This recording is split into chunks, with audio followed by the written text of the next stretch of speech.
Okay, welcome. We've never done this before, but since we're all together, we thought we would just do a little round table. But the trouble is we don't have a table and we don't have enough chairs. So we'll have a round stand-up in this whole thing. And I thought we would have a discussion, on the subject of winning, but also drive, determination, discipline. Like all of us in this standing up here can stop. We have enough money, we have enough success, we have all enough. But something drives us, and it's the same thing that drove us to this point, but it keeps us driving beyond it. Some people who are into being comfortable think this is nuts, and I think being comfortable is nuts. So basically what Kim and I talk about, there's four kinds of people. One is a person who must win. I think we have people up here. Two is a person who must be right. A lot of times they're attorneys and accountants or school teachers or politicians, all that kind of stuff. And three is a person who must be comfortable. And when I talk to people who must be comfortable, they're always saying to me, why are you working so hard? Why? So why are you sitting on your butt so hard? It's a different person. And the fourth person is a person who must be liked. They want to be popular. So they'll do everything to be liked, things like this. And we're actually all four of them at certain degrees. But what we really are about, and personally, is, if I win something, I want to win again. And if I lose, I'm going to kick your butt next week. It's a different attitude. And losers are, victims. They go, oh, he cheated, he did this. Gone, So that's what we're going to talk about, is the subject of winning, drive, determination, and what keeps us going, right? So we'll let my sweetheart go first. Oh. Well, number one, I really do hate losing. And I know we talk about, when you lose, you learn, and that's how when you make mistakes and you move forward, and that's true, and that's absolutely true. That's how I learn, that's how I grow. But there's something in me that I hate to lose, and it's hard to explain. But I think what drives me is, a good example is we took a vacation in Hawaii a couple months ago. We took 2 weeks in Hawaii. And I actually, for the first time in a long time, experienced boredom. I actually, for like 2 hours, I was bored. It was the worst feeling in the whole world. I hadn't really experienced it before. It's like my mind wasn't like driving on something. Everything was done. I could just kind of sit back on the beach, and I just really hated it. And so this year for me, I'm 50 years old, and I've never been driving so hard in my life. And for me, what is most exciting and scariest at the same time, but most exciting, is when I push up against something I'm not sure I can do. I don't know if I'm going to make it, but the fear is there. There's a lot of risk, and the fear of, when you step up to the line and then you back off. But when you step up to the line and you break through something you don't know you can do, that to me is the ultimate. That's the adrenaline, and that's really one of the things I just love the most. Thanks. Blair. Well, I don't know. I think for me is this whole thing is, it's always the big question is, how big can you be? How big is your game? How much can you accomplish? And for me, this thing about winning is, and that's the reason I like business, is because the problem in sports is when the game's over, it's over. Clock runs out. But in business, you always get a rematch. So it's kind of like what you said, is like, even if I screw up today, I can get even tomorrow. And I think you said something to me once. We were sitting around talking. You said, it's just good to be in the game, isn't it? And I said, yeah, that's really true. Is for me to be able to play, to win. If I get knocked down, it's motivation. I always go through the same mood level. It's kind of like, first I get momentarily depressed, then I get angry, then I get resourceful. And the more I do it, I keep on through the cycle faster. So my wife, Eileen, is like, whenever I'm angry, she goes, oh, this is good. I said, she's happy, I'm angry. It's a bad combination. But I know that because ever since I've been a little kid, it's just like, you don't play a sport to come in second place. Why would you run track? I ran track. I tried football, but you can tell that the chemistry didn't work real well. But my point is that why would you go up to the line if you weren't planning to win it?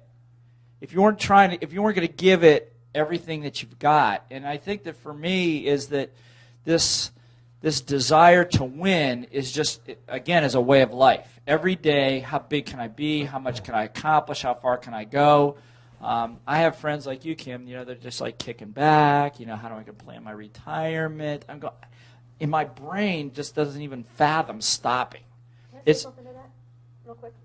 Give me the microphone. She's a woman. Give me she's the allowed to microphone. do that. No, because that's such a good point. Yeah. Because I have really cut out a lot of my friends in the last few years for that exact reason. Is as we're driving forward, we're growing. I'm hanging out with you guys because you encourage me. We encourage each other. We're like driving on it, and it's really hard to hang out with friends that are just kind of complacent, and they're either growing or you're declining.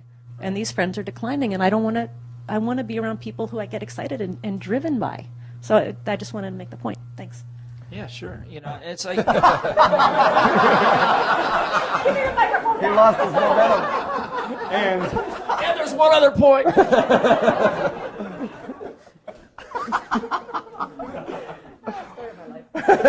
Well, you come from a family of it, I know.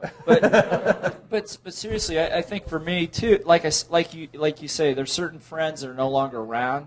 We started with a lot of people. A few years ago, there'd be a lot of people up here, but this is what's left, because at some level, people, they don't want to go for it anymore.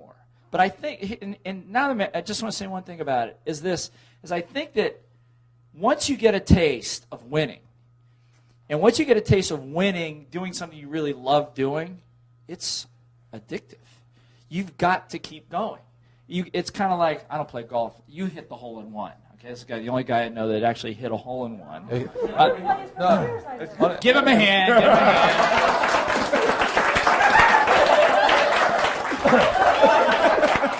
No, this is the worst part. No, he hit a hole in one on his first time up at the tee. He says, "What's so hard about this game?" But see, and I don't play golf, but I would assume that you get a good shot and you're going to play more because you keep trying to get back to that zone where you felt great. Yeah, that makes sense. You have a time when you just feel awesome, and for me, it just keeps getting back to that place. How much bigger can I get it to be?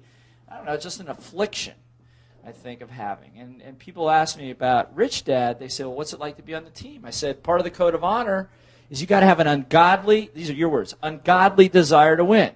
And I went to one organization. They said, "Well, we don't want to use the word win. We just want to use the word succeed." I'm going, what's wrong with winning? It's like, well, winning means someone else is going to lose. And the problem with that is, But, there are people that somehow in their brains, it doesn't work. Winning is a bad thing. But for me, it's what I get up in the morning for. Well, it's like our friend Craig Coppola, the psycho, Oh, yeah. the psycho coach. He says he hates. He played pro baseball, and he says now in Little League nobody's allowed to lose. So he formed his own league. He got so upset. He says, "What is this stuff where nobody can lose?" He says that is the biggest load of rubbish. Joe Montana, the greatest quarterback on earth, said the same thing. He says, winning and losing's not bad. It's just how you take it. Mm-hmm. To me, every time I've lost, I've said, "Thank you. I'm going to come get you. You have now given me a reason to be around, and I'm going to kick your ass. I'm going to kick it so bad. You'll regret the day you kicked my butt." And that's it. And I'm grateful for that. And that is the difference. But again, there's four people: winners, people who need to be right, people who want to be comfortable, and people who need to be liked. And the people that need to be liked are the ones that form those Little League teams where nobody loses. Well, that's your choice. That would not fit my MO. It just does not fit for me. I go out there. I don't care if I lose. I just want another shot at it. That's all I ask for. And if I really want to win, I'll come back at you, and I'll come back at you. And I'm grateful for your strength because you make me stronger. That is the how I hold it. Okay. Marco. I have a microphone here. You can give that to Kim. Yeah.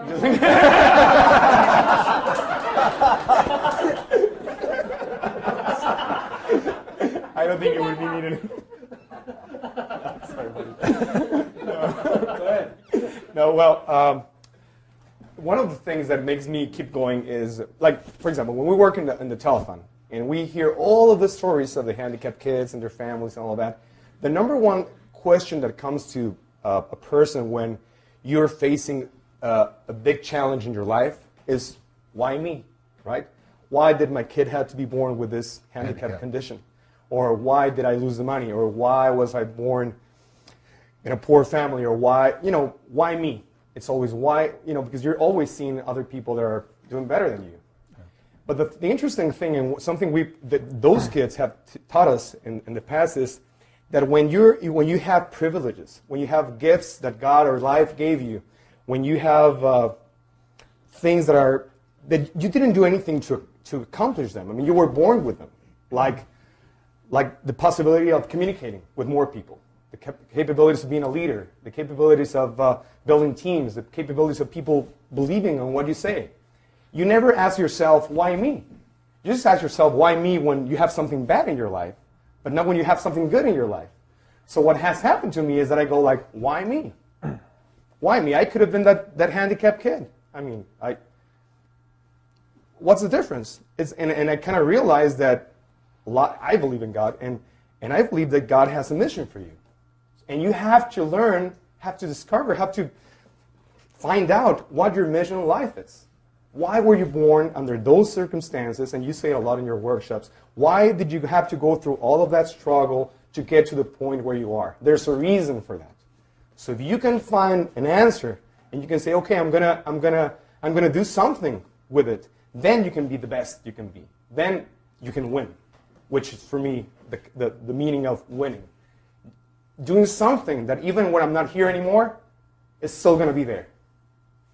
That's what drives you on. Yeah. Good. Thank you. Kenny?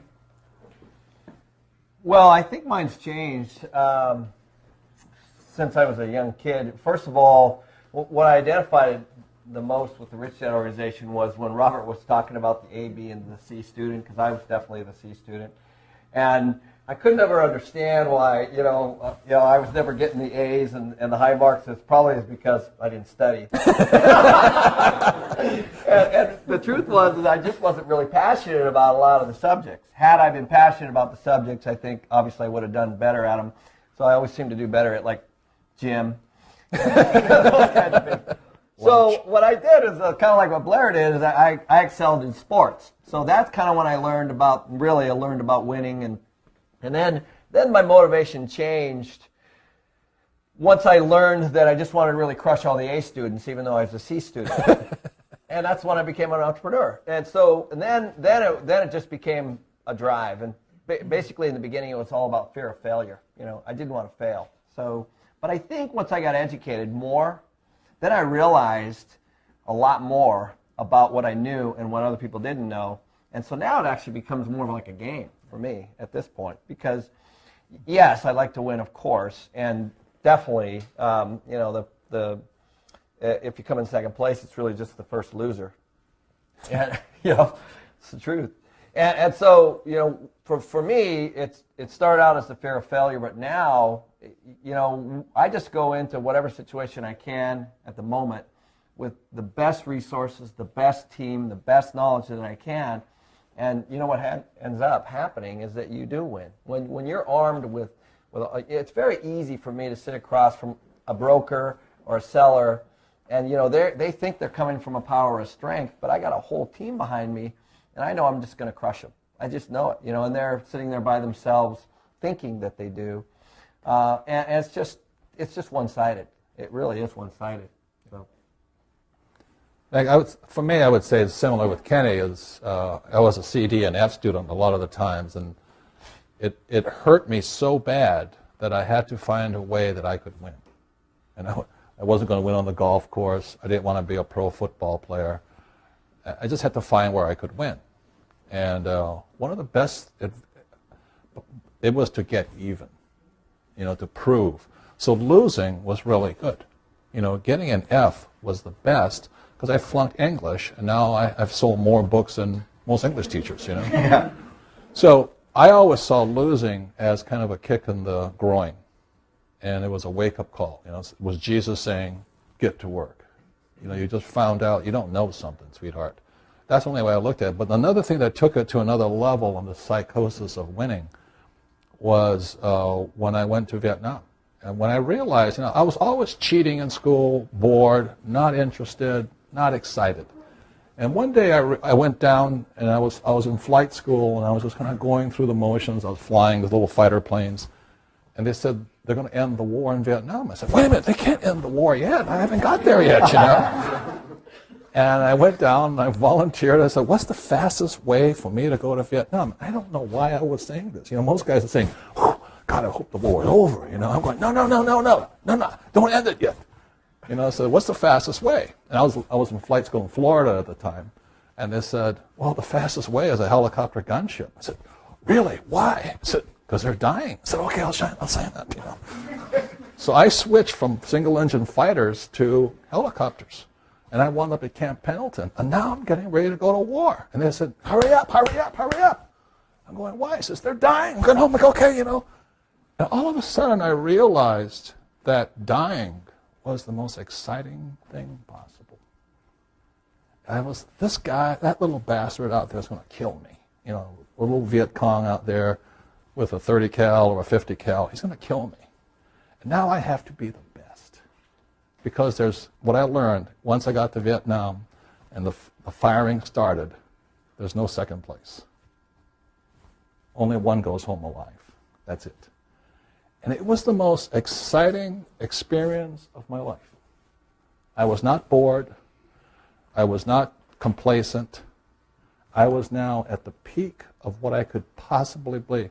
I pushed that helicopter as hard as I could. I only flew with certain guys who were willing to take we could roll it this way, go underneath here, do this. And we became the best pilots possible. We flew that thing engine on, engine off. It didn't make any difference.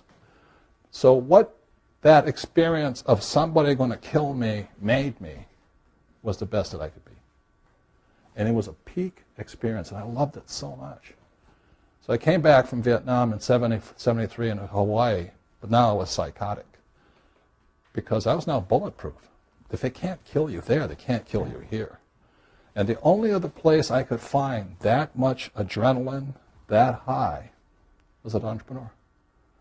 As an entrepreneur, there's no paycheck, right? Right. There's no program there's no human resource development. There's not somebody I can go air my grievances to. It was the same as Vietnam. It was, I'm on the edge, I'm playing against the smartest guys on the street, the other entrepreneurs. And if you're stupid, they'll take your money that fast. And so by 76, they took my money. 78, they took my money. 1980, I was broke. And every time they did it, I said, thank you. You SOBs, I'm going to get you. And every time it drove me and drove me and drove me to be the best that I could be. Because I'm playing in the world, the real world of business, not corporate America, not government, not the school system. When you're on the streets, you're playing with the best. Does that make sense, guys? Yeah. And that's all that I wanted to be at. I wanted to play the game to the best of my abilities, that if I lost, it was winner take all. I love it that way. I don't want second place. I don't want third place. I want to take it all. Guys got that? So that's really what sits inside my soul and drive. As Kim says, when I go on vacation in Hawaii, I am freaking bored. What? Oh, isn't this lovely? A little bit more suntan lotion. Let me go find a deal. Let me go do something, So that's what drives me. I love my competition because and the better I get, the tougher competition I want. So that's why today, like Donald Trump's my buddy and all this, man, hanging out with him, it's such a pleasure. I know why he's a billionaire and I'm a millionaire. And that's what drives me. I don't want to hang out with losers. People want to hang out with losers. It's up to you. It is not what I want to do. And we have free choice in that matter. That makes sense, guys? I have something else to say. Okay. I'm getting used to this. No, I just want to say, listening to everybody, I also, when I was young, I played sports. And your team counted on you to do the best you could be. And that's kind of what I've surrounded myself over the years. And same as you talk about Donald Trump, I surround myself with people that are counting on me to excel. And Donald, if Robert doesn't step up to the line, he's not going to hang out with you. Yeah, Donald won't hang out with losers. It's not Yeah. his style. He's a very nice man, very polite. He just doesn't take your phone call. But one of the keys for me with winning is being around people that are counting on me to be the best I can be, because then I've got to rise up to the level. So when I did the Rich One PBS show, PBS was counting on it to be a success. Richard, our producer, was counting on it to be a success. Robert was counting on it to be a success. I couldn't just sit back and go, oh, well, if it happens, it happens. That's okay. No, I was scared to, what? I mean, it had to be the best, and they pushed me without even knowing it, because that's been my MO that I just realized now.